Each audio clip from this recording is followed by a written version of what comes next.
The sky over the plains detonated in a halo of light.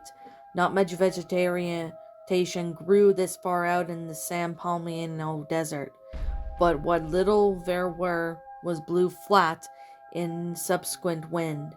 The halo expanded outwards, crackling with energy and leaving a large purple mushroom cloud at the epicenter of the blast. Chief Thunderhooves listened to the cries of the coyotes and other distressed wildlife. He climbed on top of the tall ridge and squinted at the horizon, where a puff of smoke stained on the skyline. He wondered whether age was beginning to creep up on him. His muscles hurt from the climb, and his eyes ached from straining to see something so far away. His ears were listening good, still good though. Skittering scree told him that someone had followed him. He wasn't surprised when the little Strongheart sheepishly came in and to stand beside him. She drooped her head, embarrassed to see the cot intruding the chieftain's privacy. She perked up when he spoke and didn't scold her. "Can you see that?" She squinted too, which made him feel a little better. "It looks like a cloud." "Not any cloud I've ever seen," Chief Thunderhooves grunted to himself, searching through the years of memories and unable to find a matching one. "It looks unnatural. The air smells bad from that direction." Little Strongheart lifted her snout and nodded in agreement. However, after a few more sniffs, a small frown pulled at her brows. "There's something familiar about it, though." "There is?" Chief Thunderhooves scented the air again. It was a subtle distinction, but acidly blowing towards them on the breeze tasted bad at the back of his throat. "What?" He stopped from speaking further by a ring of light shooting over their heads. It twisted and writhed like a snake on a pitchfork. Both buffalo's ears lay flat as it crackled and dissipated right above them, leaving their fur full of static. Chief Thunderhooves shook himself and turned to a little Strongheart. She didn't shake immediately, but instead started up with a thoughtful expression. Not a trace of fear showed in her. "Something has occurred to you," he inquired, simultaneously pleased and worried at her lack of fear. Bravery was admirable, but not if it became reckless, or an ability to recognize anger. "That thing reminded me of those ponies in Appaloosa," she said. "Is this their doing? But it's far away from their settlement." She shook her head. "No, I don't mean the settlers. I mean the ponies who came in to train and bought that apple tree. This smells like one of those that could do magic. Unicorns. They aren't the ones with horns, aren't they?" Little Strongheart nodded. She stood up. She shook herself briefly and turned on to him and determined expression. "Please let me go and investigate what strangeness is happening to our territory." Chief Thunderhooves eyed her skeptically. True, she was a valiant young warrior and had gained such much respect since brokering pace with the Appaloosans, but she was still very young and untested in situations without direct supervision. His first instinct was to deny her and go by himself, or at least go himself and take her with him. Then he stopped. Little Strongheart had a sensible head on her shoulders, and she would have to start taking responsibility soon. She grew bigger with each passing day and had not been on a calf for some time.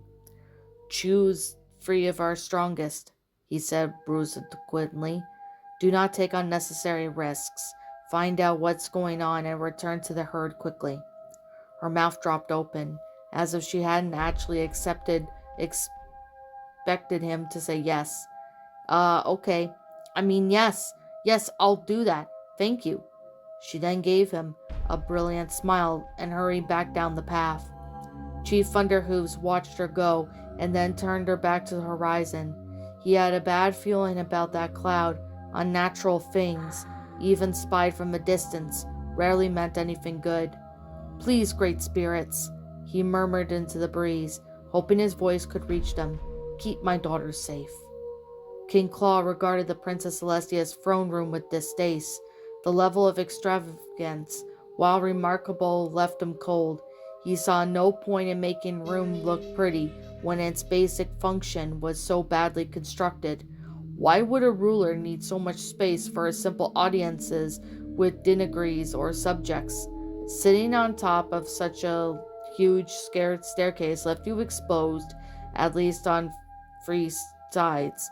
A perfect target for assassins and infernos with ideas above their stations.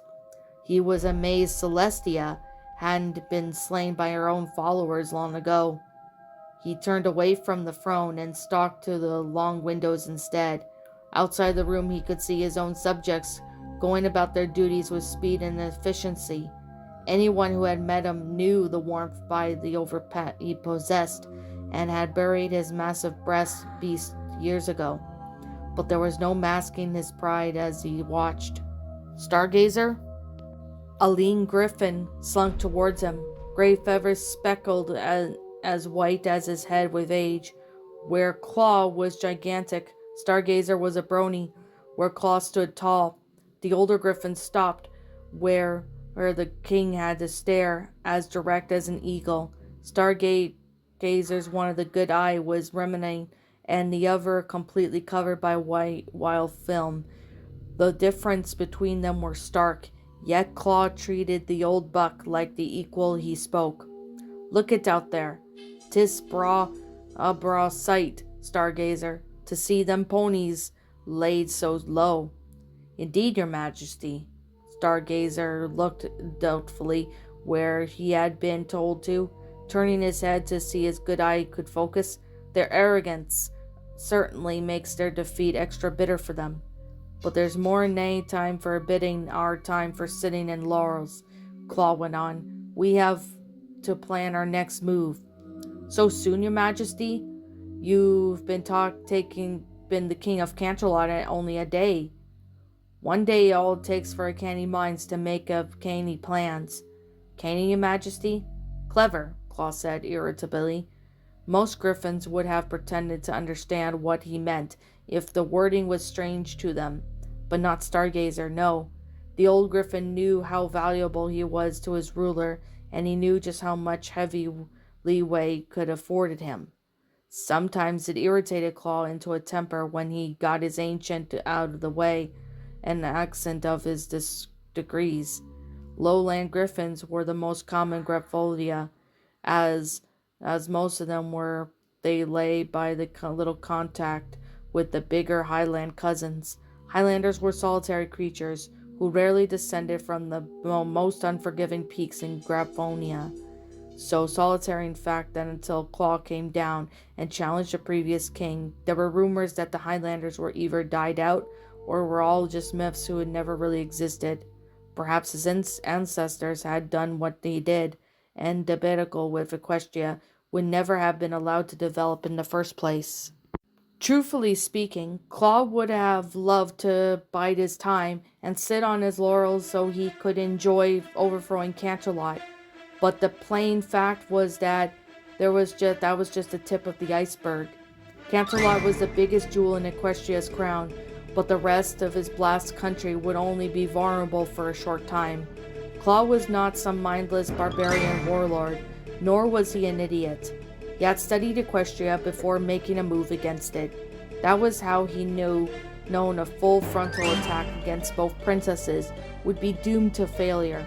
History teemed with the stories and the other races who had tried and failed against one royal alicorn, let alone two. It also teemed with stories of ponies who railed to become warriors in crisis. Equestria had a nasty habit of churning out heroes when it needed them. He needed to make sure there was no opportunity for any to appear before making his mastery way to his land absolute. Stargazer tilted his head to look at him. "What are you intending, Majesty?" "What do the portrons say?" In answer, Stargazer reached into a pouch and attached a belt around his waist. Dust fell from his feathers as he brushed against them and came loose when he jiggled pieces in his claws and tossed them around in the air. They clattered onto the floor in the throne room, revealing themselves to be a collection of small bones. The skulls of several mice and rats knocked against the high thigh bones of rabbits, detached cat claws at the curved fangs of a wild dog. Stargazer peered intently once they had fallen. "Well," Claw prompted, "the portraits are somewhat favorable." "Only somewhat?" Stargazer pointed to where the largest fang had landed practically wedged in the eye socket of a rat's skull. "Your power will continue to increase, Your Majesty, but you must be aware. You are now entering a period of great hostility and danger. Threats will come to you from several sides." He tapped at the other two dog fangs. They were buried under a collection of mice skulls. "You must be cautious about how you proceed next." Claw let out a harsh laugh. "Let them come. 'Tis nae fret them ponies can throw at me. I can nae face Earth, Unicorn, Pegasus. I can take them all with you and all the magic by my side." Indeed, Stargazer bowed in compliment. Magic was not common amongst griffins. He had been the only one of his generation to be born with even a hint of it. The generations that followed had yielded even fewer such talented warriors. As a result, he was old and fallen apart. Stargazer was one of the foremost weapons in Claw's army. It was Stargazer's specialty. He created poison after all. That had been weakened Celestia and Luna, and nearly to the point of death, which would have been the case if Celestia's blasted student didn't get involved. All that would have stood between you and certain victory was Princess Celestia and her sister. Claw's expression immediately darkened. "Aye," he growled. "Would have. Good choice of words, especially since the princesses are dead." His tone challenged the old griffin to contradict him. "Indeed, Your Majesty," Grey Stargazer replied, neither agreeing nor disagreeing. Claw ruffled his feathers and transformed his gaze exclusively to the window. Luna had been a threat of her own right, but Celestia, who had roused the ear enough to break the tenuous peace between Griffonia and Equestria and his predecessors, had been broken a long time ago, and never even to fit for a change. It hadn't been Equestria, who, even though Equestria had more than enough food and space to go around, had not been content with her own country, that had set up a new colony in his territory too. Claw and his griffins had returned from the summer hunting grounds, only to find the whole sparkling city filled with ponies that were either had been before. The speed of which it had only been erected could only be by magic, and the only one powerful enough to cast that so much quickly was Celestia. Well, if she was arrogant enough to think that she could just waltz into the frozen north and take it for herself, Claw had decided that she needed to be repaid in kind. Let Celestia have the mountains, the griffins would have Equestria instead. His entire strategy rested on Celestia and Luna's deaths. The Griffons had brought them with believed vividity of what their king had told them, that the princesses had died during the Battle of Conquer Canterlot, and that their bodies weren't displayed in the battlements as trophies, as not to be questioned by subjects who didn't want their own heads there instead. Claw told himself that they almost certainly were dead, and when the outer defenses of the city had been breached during the fighting was inevitable, and he would reach the inner suncum, where the alicorns were being kept. He left the devastation while his wake, slightly impressed of how the new royal guards threw at themselves, even though they could see the bodies of those who had already swatted aside with his gigantic claws. The kind of loyalty was admirable, if stupid.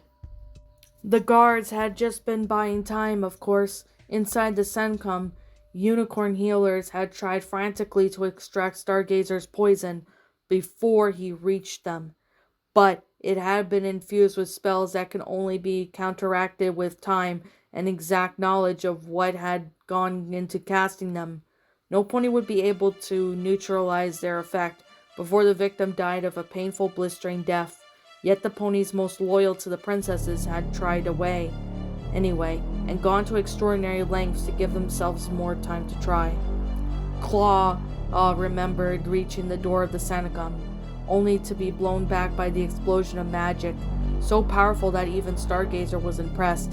The Sanacum was a scorched ruin in its wake, leaving CO.AG to think the ponies had taken their own lives and in those of their princesses rather than just let them get to them. He was angry, especially since he distrusted the depths. He couldn't provide the bodies. Telling his forces that he had lost them, however, was not an option. No, a swift decisive onslaught against the rest of Equestria had come to next.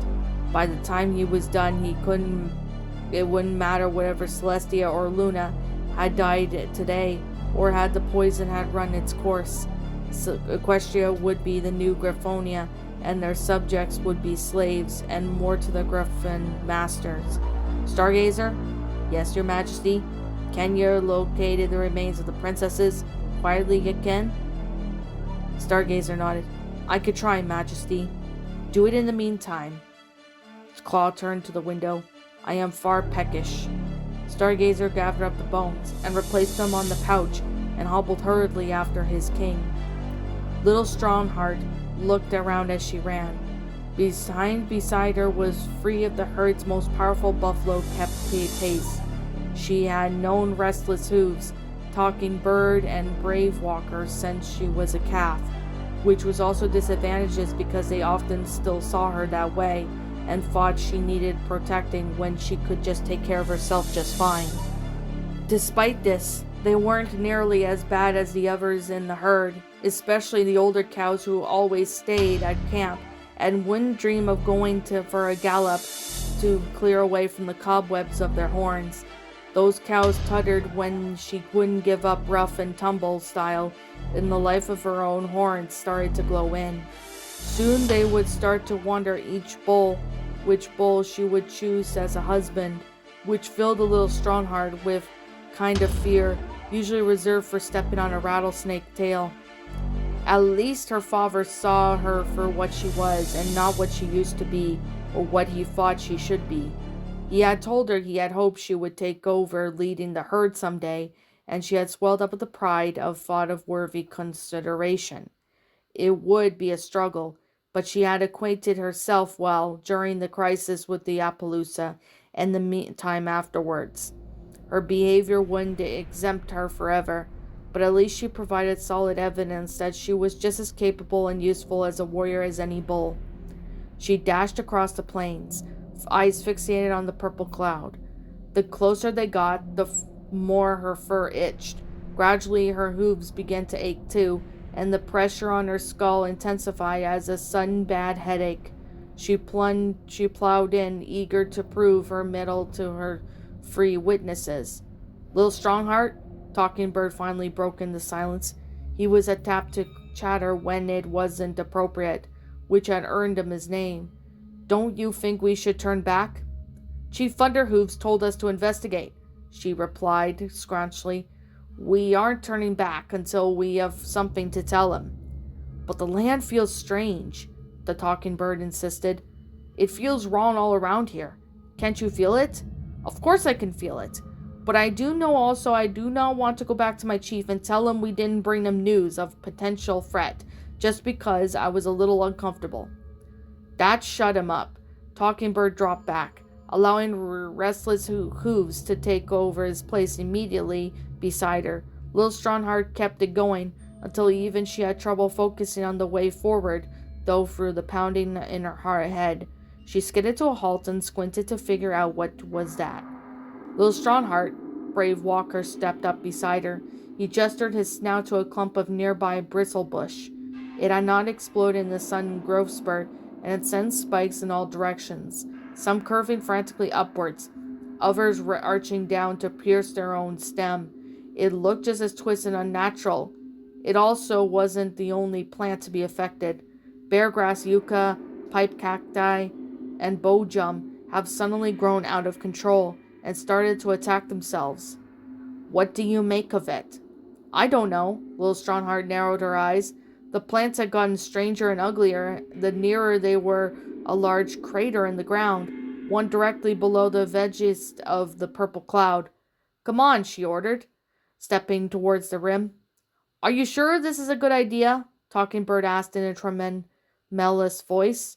"I'll go first," she said to reassure him. She crept closer and dropped her belly to peer over. Her head pounded like someone had just set up hundreds of drums in there, but she had still sat up fast enough to make herself dizzy. What was at the bottom of the crater? "What is it?" Restless Hooves didn't stay behind her, but trotted up to see what made her spine straighten in surprise. He whistled. "Ooh-wee, I wasn't expecting that." At the bottom of the crater, a collection of ponies lay in crumpled heaps, as if they had all been struck by unconscious at the same time. Some wore white robes and red crosses on the side, marking them out of those who went bareback. And how come they came to be in the crater in the middle of the desert was short-lived mystery, given how one of the barebacks struggled to sit up when she saw the buffalo looking down on them from above. "Please," she begged shakily, motioning at the other ponies. "The magical blowback. It affected any pony with magic. Twilight warned us, but she had to try." She squinted suddenly and opened her eyes wide as if she couldn't believe what she was saying. Little Strongheart?" Little Strongheart didn't hesitate. She launched herself over in the side and skittered down to the crater. "Applejack, what is all this? What happened? Had to get them out." Applejack swayed, but managed to nod at the two bigger much ponies at the very center of the conscious circle.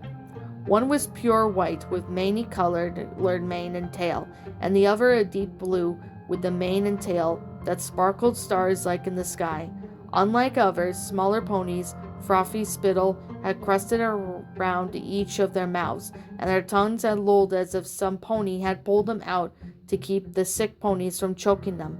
"Twilight, Sugar Cube," Applejack swooned. Her knees buckled just as Restless Hooves arrived to catch her. "We had to leave behind. Had to get the princesses out. Please, help them. Help Twilight." Little Strongheart followed Applejack's pointing hoof to a purple body that hunched in itself as if suffering from a terrible stomachache. Twilight sparkled even looked worse than the bigger ponies.